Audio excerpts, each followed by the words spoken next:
চলুন আজকে আমি আপনাদেরকে একটু মিষ্টি মুখ করাই। অবাক হচ্ছেন? হ্যাঁ, অবশ্যই এই মিষ্টি মুখটা কিন্তু আপনাদেরকে বাড়ির সকলকে করাতে হবে। তো তার জন্য এখানে একটা কড়াই বসিয়ে নিয়েছি, দিয়ে দিচ্ছি দুধ। এখানে কিন্তু আমি 1.5 লিটার মতন দুধ ব্যবহার করেছি। তো দুধটাকে প্রথমে একটু জাল দিয়ে নেব, একটু ঘন করেই জাল দেব।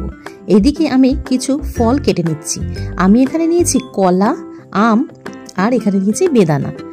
এখন যেহেতু আমের সিজন চলছে, তাই আম দিয়ে কিন্তু ভ্যারাইটিস রকমের রেসিপি আমার ট্রাই করতে ভীষণ ভালো লাগে। এক এক করে ফলগুলোকে আমি কেটে নিলাম ছোট ছোট টুকরো করে, আর বেদানাটাও ছাড়িয়ে নিলাম। এবারে একটা বাটির মধ্যে এই 4 হাতা মতন গরম দুধ নিয়ে নিয়েছি, আর নিয়েছি 4 চামচ মতন কাস্টার্ড পাউডার। তো কাস্টার্ড পাউডারটা দুধের মধ্যে দিয়ে ভালোভাবে এটাকে মিশিয়ে একটা সাইড করে রেখে দেবো। এবারে দুধটা যে জাল দেওয়া হয়ে গেছে, আর আমি এটার ভেতরে দিয়ে দিচ্ছি এই ছোট বাটির 1 বাটি মতন চিনি। এবারে একটা ছোট বাটির মধ্যে আরও 2 থেকে 3 চামচ মতন দুধ নিয়েছি, আর ওই গুঁড়ো দুধ, আমি এখানে আমুল দুধ ব্যবহার করেছি।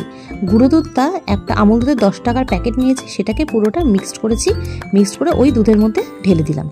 এখানে একটা আমের একটা পিউরি নিয়ে নিয়েছি। এই আমের পিউরিটা ওই দুধের মধ্যে দিয়ে ভালোভাবে নাড়াচাড়া করে একটু ভালো করে জাল দিয়ে নিলাম।